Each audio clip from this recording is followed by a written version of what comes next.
तो इस लेक्चर में हम बात करते हैं हम टेबल को कैसे क्रिएट कर सकते हैं और उनको हम कैसे वेब पेज में अपलोड कर सकते हैं। तो टेबल टैग को स्टार्ट करने से पहले हमें ये पता होना चाहिए कि टेबल कंसिस्ट कैसे होता है, एक टेबल दिखता कैसे है।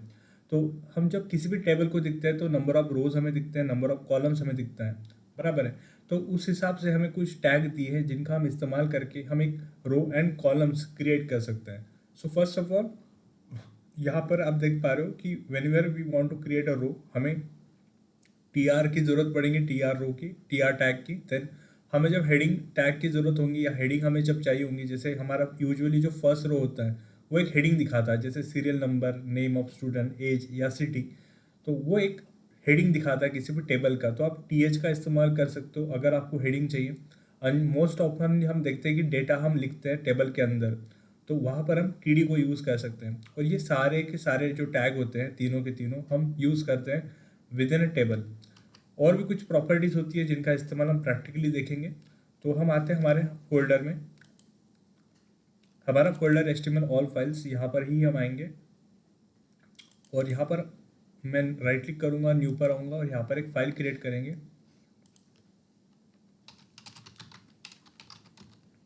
table.html। ओके, सो इस फाइल को ओपन करेंगे एज यूजुअली हम नोटपैड में, और एक बेसिक प्रोग्राम स्ट्रक्चर सबसे पहले हम लिखेंगे। तो सबसे पहले हम लिखते हैं HTML, देन हेड, देन हम टाइटल लिखते हैं इसके अंदर, जहाँ पे हम लिख सकते हैं टेबल एग्जाम्पल। देन हेड को क्लोज करेंगे and the next component is body, body को यहाँ पर क्लोज कर देंगे एंड फाइनली HTML को भी यहाँ पर क्लोज कर देंगे। Now before starting a table हमारे पास कुछ ना कुछ होना चाहिए आउटपुट, कि हम उसको देखकर हम कुछ बना सके। तो मैं आपको लेकर आता हूँ गूगल क्रोम में, और गूगल क्रोम पे मैं कोई एक ब्राउज़र पे ओपन कर लेता हूँ, ठीक है।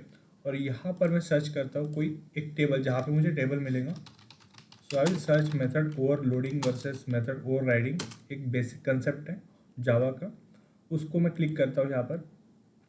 और आप जैसे देख पा रहे हो कि मुझे सबसे पहले यहाँ पर टेबल दिख रहा है, और मैं ये चाहता हूँ कि ये टेबल को मैं बनाऊँ, हमारे वेब पेज में हम अपलोड करें, ठीक है। हम देखना चाहते हैं कि इन्होंने क्या यूज़ किया है फॉर क्रिएटिंग ऑल दिस। तो हम यहीं पे राइट क्लिक कर सकते हैं, हम यहाँ पर इंस्पेक्ट में जा सकते हैं, और आप देखोगे हमें यहीं से पता लग जाता है कि इन्होंने क्या यूज़ किया है। सो यहाँ पर कुछ HTML का डेटा है, मैं थोड़ा नीचे लेके आता इसको, ठीक है। तो जैसे मैं देखिए फिर से यहाँ पे राइट क्लिक करके दिखाता हूँ आपको इसी मेथड ओवरलोडिंग के ऊपर। तो ये दिखेगा हमें कि इन्होंने देखो TH यूज़ किया है फॉर हेडिंग, TH। और जैसे ही अब जब हम डेटा पे राइट क्लिक करते हैं, ये हमारा मेथड ओवरलोडिंग, ये डेटा है, इस पर हम राइट क्लिक करेंगे, फिर से एक बार करते हैं राइट क्लिक, अब हो रहा है राइट क्लिक इंस्पेक्ट। और आप देखोगे यहाँ पे इन्होंने TD यूज़ किया विद इन अ TR। तो एक रो उन्होंने बनाया सबसे पहले, और उस रो में 1 2 3, क्योंकि हमें 3 यहाँ पे कॉलम्स दिख रहे हैं, तो 3 TD उन्होंने यूज़ किया है। और आप देखोगे इस तरह से जितने नंबर ऑफ रोज है उतने उन्होंने TR क्रिएट किए हैं, और उस TR में आप देखोगे नंबर ऑफ TD हमें दिख रहे हैं। तो इससे हमें पता चल रहा है कि TH कब यूज़ करना है, TR कब यूज़ करना है, TD कब यूज़ करना है। तो मैं आपको दोनों तरीके से बताऊँगा कि सर हमें इतना बड़ा कोड करना पड़ेगा क्या। तो हम शॉर्टकट भी कर सकते हैं, हम लॉन्ग कट भी करके दिखाएंगे। और सबसे पहले मैं आता हूँ लॉन्ग कट तरीके में, ठीक है। तो यहाँ पर हम आएंगे, यहाँ पर हम सबसे पहले टेबल टैग लिखेंगे, देन टेबल टैग में TR टैग। और जब मैंने मेरे फर्स्ट TR को देखा, तो फर्स्ट रो को मैंने जब देखा, तो मुझे दिखा यहाँ पर कि ये तो एक हेडिंग है।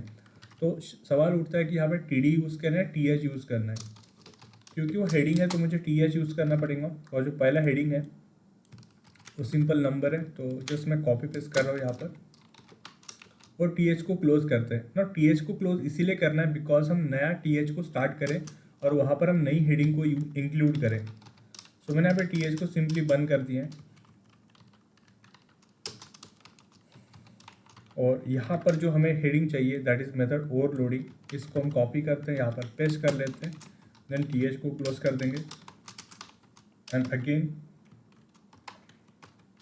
मैं एक बार वापस से TH को स्टार्ट करता हूँ, और this will be my last table heading, ठीक है, मेथड ओवरराइडिंग। और फाइनली मैं यहाँ पर TH को भी क्लोज कर लेता हूँ, ठीक है। यहाँ तक तो क्लियर है। अब जैसे मैंने रियलाइज़ किया कि जो मेरे पास 3 हेडिंग थे वो मैंने लिख दी है और मेरा फर्स्ट रो अभी पूरी तरह से कंप्लीट हो चुका है। फर्स्ट रो पूरी तरह से कंप्लीट हो चुका है और मुझे अब नया रो स्टार्ट करना है। तो अगेन फॉर दैट हमारा जो फर्स्ट रो है उसे हमें बंद करना होगा। सो हम ये बोल सकते हैं this will be our first row. In the first row we have total 3 headings. अच्छा, कैसे पता चला 3 हेडिंग्स है? बिकॉज ये पहला है, ये सेकंड है और ये आपका थर्ड हेडिंग है। Now I want to start a new row, तो मैं टी आर को स्टार्ट करता हूँ, देन टी डी लिखता हूँ यहाँ पर। एंड इस टी डी के अंदर अब ये जो टी डी है क्योंकि फर्स्ट है, इसका हेडिंग इसका हेडिंग आपका नंबर है। यहाँ पर जो आएगा ये आपका ये वाला डेटा आएगा और आप इस तरह से लिखोगे और टी डी को आप बंद कर दोगे। अब जो नेक्स्ट टी डी आप लिख रहे हो दैट इज सेकेंड वन। तो second one comes under the method overloading part. और मेथड ओवरलोडिंग में जो पहला रो है उसमें जो डेटा मुझे चाहिए वो इस तरह से चाहिए। इसको हम कॉपी करेंगे और सिंपली यहाँ पर पेस्ट करेंगे। यस, डेटा थोड़ा बड़ा है बट हम कॉम्प्रोमाइज़ कर सकते हैं चीज़ों को। टी डी लिख देंगे और फाइनली हम यहाँ पे नेक्स्ट टी डी लिखेंगे। और ये जो थर्ड टी डी हमारे पास आ रहा है ये आ रहा है फ्रॉम दिस मेथड ओवरराइडिंग। ठीक है, तो हमें ये वाला पार्ट कॉपी करना पड़ेगा और हम यहाँ पर सिंपली पेस्ट कर देंगे। ठीक है, सो फाइनली मैंने टी डी को बंद कर दिया। आप कहीं पर भी अगर थोड़ा सा गलत हो जाते हो कि मैंने क्लोज नहीं कर दिया तो आपको टेबल का आउटपुट प्रॉपरली नहीं दिखेगा। सो इन दैट केस आपको थोड़ा सा चेक करना पड़ेगा कि कहाँ पर आपने क्लोज नहीं किया, कहाँ पे ओपन नहीं किया है आपने, वो सब करना पड़ेगा आपको। फाइन, तो ये मैंने 3 टी डी यहाँ पर यूज़ कर लिए एंड मैं सिंपली यहाँ पर टी आर को क्लोज कर देता हूँ। अब एक लास्ट चीज़ हम करते हैं, देन इतना ही हम आउटपुट चेक करेंगे कि ये प्रॉपर वर्क कर रहा है कि नहीं कर रहा है। So again in next T D obviously एक नेक्स्ट टी आर मुझे स्टार्ट करना होगा बिकॉज मुझे अभी सेकेंड रो को स्टार्ट करना है। देन उस टी डी में मुझे यूज़ करना पड़ेगा दिस 2 ब्रैकेट। टी डी को क्लोज कर देंगे। Then I want this part in second T D, इसको कॉपी पेस्ट कर लेते हैं। ठीक है, एंड लास्ट में जो हमें चाहिए वो चाहिए ये वाला पार्ट। ठीक है, तो इस तरह से अगर हमारे पास कोई ऑलरेडी आउटपुट है उनका हम इस्तेमाल कर सकते हैं या फिर आप नए से कुछ क्रिएट कर सकते हो। So this is how we continue. अब क्योंकि आपको समझ में आ चुका है डेटा से कोई फ़र्क नहीं पड़ेगा तो मैं सेम ही डेटा रख रहा हूँ और आप देखो कि मैंने कम से कम यहाँ पर 3 और ये 4, तो 4 मैंने यहाँ पर रो यहाँ पर एज ए डेटा मैंने पेस्ट करके रखे हैं और एक हमारे पास रो अलग से है जहाँ पे हमने हेडिंग वगैरह रखा है। So once we done with the all the data, हमारा टी आर भी यहाँ पे क्लोज हो चुका है। तो फाइनली हम यहाँ पे टेबल को बंद करेंगे। तो आप ऐसे समझ सकते हो कि एक टेबल है उसके अंदर हम टी आर, टी डी और टी एच का इस्तेमाल करते हैं। टी आर एक नया रो स्टार्ट करने के लिए, टी एच और टी डी एक कॉमनली हम डेटा के लिए यूज़ करते हैं। अगर आपको लगता है कि पहले से मुझे बोल्ड चाहिए डेटा तो आप टी एच का इस्तेमाल करोगे। यूजुअली हम ये फर्स्ट रो के लिए ही यूज़ करते हैं, कभी कभी उसकी भी ज़रूरत नहीं होती है। मोस्टली हमारा जो मोस्ट कॉमनली यूज़ एक टैग होता है टेबल में वो टी डी होता है क्योंकि ये डेटा को रिप्रेजेंट करता है एंड जितने आपके पास कॉलम्स होंगे उतने आपके पास टी डी होंगे। ठीक है, सो सेव कर लेते हैं एक बार और एक का आउटपुट चेक करते हैं। सो मैं आता हूँ टेबल डॉट HTML में, ओपन करता हूँ इसको विथ गूगल क्रोम।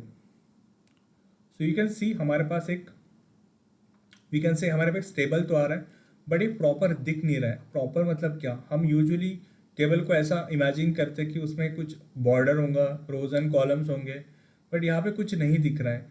तो बिकॉज रीज़न सिंपल है, तो यहाँ पे जो बॉर्डर आप देख पा रहे हो वो बॉर्डर एट्रीब्यूट वो बाय डिफ़ॉल्ट 0 होता है। बाय डिफ़ॉल्ट एट्रीब्यूट इसका वैल्यू इसका 0 होता है। सो हमें एक्सप्लिसिटली इस टेबल टैग को यहाँ पे बॉर्डर देना पड़ेगा इक्वल टू 1। तो जैसे मैं यहाँ पे बॉर्डर 1 दे देता हूँ यहाँ पर, तो आउटपुट को एक बार मैं रिफ्रेश करता हूँ तो आप देखोगे यहाँ पर हमें टेबल का बॉर्डर दिख रहा है बट ये थोड़ा सा अजीब लग रहा है। अजीब बोले तो जैसे आप देखोगे कि थोड़ी हर एक सेल के बीच में आपको गैप्स दिख रही है। ये छोटा मोटा गैप दिख रहा है आपको, इसको हम बोलते हैं डिफरेंस बिटवीन 2 सेल्स। जैसे ये आपका एक सेल है और ये आपका एक सेल है, तो उन 2 सेल के बीच में आपको छोटा सा डिफरेंस मिल रहा है, उसको हम सेल स्पेसिंग बोलते हैं, जो बाय डिफ़ॉल्ट 1 होता है। जो बाय डिफ़ॉल्ट 1 होता है तो उसको हम कर देंगे 1 से 0 if you don't want that space between the cells. Cell spacing equal to 0, तो पहले वो 1 था, मैंने अभी 0 कर दिया। तो अब अगर आप देखोगे अब हमें कोई गैप्स नहीं मिल रही है और ये प्रॉपरली काम भी कर रहे हैं। यू माइट बी थिंक कि सर ये बॉर्डर थोड़ा सा डार्क हो गया, बिकॉज इसका लेफ्ट हैंड साइड का 1 पिक्सल और इधर वाले का मतलब इधर मतलब ये जो सेल है हमारा मेथड ओवरलोडिंग का, इसके राइट हैंड में जो वॉल होंगी वो 1 पिक्सल की है और इस मेथड ओवरराइडिंग का जो लेफ्ट हैंड साइड वाला जो वॉल है वो 1 पिक्सल का है। सो 1 पिक्सल इधर का है, 1 पिक्सल उधर का है, इसलिए 2 पिक्सल का बन गया। तो डोंट वरी, जब हम बूटस्ट्रैप वगैरह यूज़ करते हैं तो इसकी हम ज़्यादा यूज़ ही नहीं करते हैं बॉर्डर्स प्रॉपर्टी का। वो बाय डिफ़ॉल्ट ही एक एडवांस फीचर प्रोवाइड करता है बूटस्ट्रैप फॉर टेबल एनहांसमेंट। ठीक है, और इसमें क्या क्या चीज़ें दिखते हैं। अब जैसे अगर मैं इसका नॉर्मल लेआउट देखूँ, ये हमारा टेबल इस तरह से दिख रहा है, तो आप देखोगे कि जो डेटा है वो बड़ा कॉम्पैक्ट नज़र आ रहा है हमारा इस सेल के अंदर। कॉम्पैक्ट बोले तो जैसे आप देखोगे कि सेल वॉल में कुछ स्पेसिंग नहीं है, एक जैसे हम उसको बोलते हैं मोगड़े बना, ठीक है, वो एक उसमें स्पेसिंग नहीं है between the cells box, वो हम इंक्रीज करते हैं बाय यूजिंग सेल पैडिंग। तो जैसे आप देख पा रहे हो we have a different properties.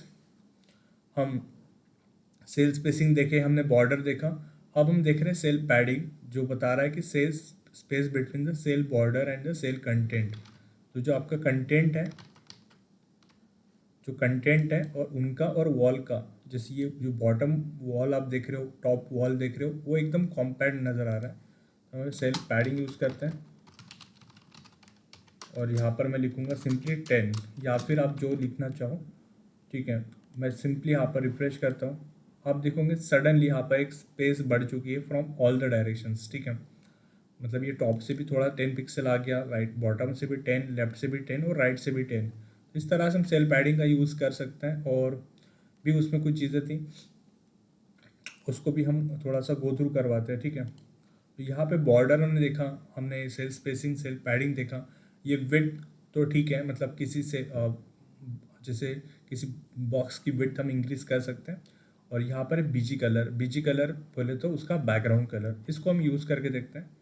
सो जैसे ये जो मेरे पास नंबर और मेथड ओवरलोडिंग और मेथड ओवरराइडिंग है, इसका मैं बैकग्राउंड कलर लाइट ग्रीन करना चाहता हूँ, ठीक है। सो मैं यहाँ पे बीजी कलर लिख दूंगा और यहाँ पर कलर हम दे सकते हैं लाइट ग्रीन, ठीक है। सो अगर आपको लगता है कि कोई हमें शेड वगैरह चाहिए किसी कलर का, तो आप यहाँ पे न्यू टैब में आकर कलर पिकर सर्च करिए और जैसे आप कलर पिकर सर्च करोगे you will see this things. आपको कोई वेबसाइट पे जाना नहीं है, आप देखोगे यहाँ से ही आप कलर्स को चेक कर सकते हो। आप रिमेंबर करिए कि आपका फॉन्ट डार्क ब्लैक है, तो आप यहाँ से कोई फेंट कलर लीजिए और मुझे लगता है ये कलर ठीक ठाक है, तो आप यहाँ से हेक्स कोड कॉपी कर सकते हो, ठीक है। हेक्स कोड कॉपी कर दीजिए आप यहाँ पे और यहाँ पर आप पेस्ट कर दीजिए। सो लाइट ग्रीन की जगह पर हमने वो जो हेक्स कोड कॉपी किया वो पेस्ट कर दिया, तो आप ये भी यूज़ कर सकते हो। और सिमिलरली यही पार्ट को मैं कॉपी करता हूँ फॉर माई नेक्स्ट हेडिंग और फॉर माई नेक्स्ट हेडिंग। ये काम थोड़ा रिपीटेड हो रहा है, तो यही काम हम CSS से थोड़ा सा ईजी करेंगे, बट फिलहाल ये चीज़ें आपको आनी चाहिए। और हम एक बार चेक करते हैं आउटपुट, तो आप देख रहे हो हमें यहाँ पे एक बॉर्डर भी दिख रहा है, ठीक है, फाइन। और नेक्स्ट थी विड्थ और हाइट, तो मैं यहाँ पे विड्थ और हाइट भी यूज़ करता हूँ। तो यहाँ पर ही मैं TH के सामने ही एक एट्रीब्यूट यूज़ कर रहा हूँ विड्थ, और फिलहाल मैं कोई भी एक नंबर यहाँ पे लिख रहा हूँ, लेट से 50। चेक करते हैं कोई फ़र्क नज़र आता है। यस, आप देख रहे हो क्योंकि पैरेंट की विड्थ हमने बढ़ाई है, तो ऑटोमेटिक सेकंड मतलब इसका भी कंटेंट ऑटोमेटिक बढ़ जाएगा। जैसे आप देख रहे हो ये तो यहीं पे फुल स्टॉप हो गया था, तो ये आगे क्यों बढ़ा, इतना इतना स्पेस क्यों आया, तो because of the first sentence काफ़ी बड़ा था, इसीलिए ये सेकेंड थर्ड और फोर्थ में भी वो अप्लाई हो गया। इस तरह से हम विड्थ का भी यूज़ कर सकते हैं, तो ये भी एक इम्पॉर्टेंट एट्रीब्यूट है। And if you talk about col span and row span, तो जैसे अब मुझे यहाँ पे तीनों सेल का एक कॉम्बिनेशन करना है, मतलब यहाँ पे मुझे एक ऐसा रो चाहिए जो 3 सेल से बना हो, ठीक है। तो उसके लिए मैं यहाँ पे एक नया TR स्टार्ट कर सकता हूँ और यहाँ पे मैं TD लिख दूंगा और इस TD में मैं एक सिंपल सा कोई भी एक मैसेज कॉपी कर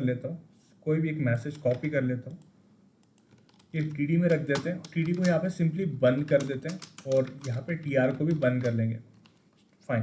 तो अब आप ऐसा बोलोगे कि सर ये TR के अंदर तो आपने सिर्फ एक ही क्या लिखा है, सॉरी TR को बंद करना रह गया। सो आप बोलोगे सर इस टी डी के आप इस टी आर के अंदर आपने सिर्फ एक ही टी डी लिखा है तो हमें एक ही बॉक्स मिलेगा। तो बिल्कुल आपको एक ही बॉक्स यहाँ पर मिलेगा। आप देखोगे थोड़ा अजीब लग रहा है, ठीक है, बट आपको क्या चीज़ चाहिए थी, आपको ये जो सेल है ये आपको 3 सेल से कॉम्बाइन चाहिए था ताकि वो डेटा स्प्लिट हो जाए तीनों सेल में। तो यहाँ पर हम क्योंकि 1, 2 और 3 कॉलम को कंबाइन करना चाहते हैं तो इसीलिए हम यहाँ पे यूज़ करेंगे कोल स्पैन। हम यहाँ पर यूज़ करेंगे कोल स्पैन और यहाँ पर हम लिखेंगे 3 बिकॉज मैं 3 सेल को कंबाइन करना चाहता हूँ। तो आप देखोगे यहाँ पर हमारे 3 सेल कंबाइन हो गया पूरा यहाँ तक। हाँ, वहाँ पर अगर आपको सेंटर में चाहिए डेटा तो यहाँ पर एक हम अलाइन नाम का एट्रीब्यूट यूज़ कर सकते हैं, जहाँ पर मैं लिखूँगा अलाइन सेंटर, तो ये डेटा आपका सेंटर में आ जाएगा इस तरह से। तो अगर आप यहाँ पे सिर्फ 2 लिखते हैं तो आपका यहाँ पे 2 सेल कंबाइन हो जाता। देखो 2 सेल ही यहाँ पर कंबाइन हुआ है और इसको आप चाहो तो फिर एक नया टी डी यूज़, अगर आप नया टी डी यूज़ करते हैं यहाँ पर मैं XYZ लिखता हूँ तो आप देखोगे यहाँ पर आपका XYZ यहाँ पर आ जाएगा। इस तरह से हम कॉलम को जब कंबाइन करते हैं तो कोल स्पैन यूज़ करते हैं, जब हम रो को कंबाइन करते हैं तो रो स्पैन का हम इस्तेमाल करते हैं, ठीक है। तो यूजुअली प्रैक्टिकली जब हम देखते हैं, जैसे अभी इतनी सारी वेबसाइट मैंने बनाई है, मुझे रो स्पैन का इतना काम नहीं पड़ा, बट आपको ये समझना है कि जब भी रो को कंबाइन करना है तो उनको आप यूज़ कर सकते हो, ठीक है। तो फाइन, हम शायद जान चुके हैं कि टेबल को हम कैसे इस्तेमाल कर सकते हैं और कैसा हम कोड कर सकते हैं। अगर हम शॉर्टकट की बात करें कि भाई सर ये हमें मेहनत नहीं करनी है, हमें अब इतना बड़ा डेटा है तो कॉपी पेस्ट तो नहीं करते बैठेंगे, तो हम क्या कर सकते हैं, देखिए हम यहाँ पर गूगल पे आकर हम यहाँ पे वर्ड टू HTML टाइप कर सकते हैं और यहाँ पे जैसे बहुत सारे वेबसाइट मिलेंगी आपको। मैं सेकंड वेबसाइट को आपको सेकंड या फर्स्ट देखते हैं, मैं भी GUI को देख के समझता हूँ, या द सेकेंड वन। तो सेकेंड पे मैं क्लिक कर रहा हूँ यहाँ पे और ये जो टेबल है जो मुझे जिसका कोड चाहिए इसको मैं सिंपली कॉपी करता हूँ और इसको अग्री कर दीजिए आप और यहाँ पे सिंपली पेस्ट कर दीजिए।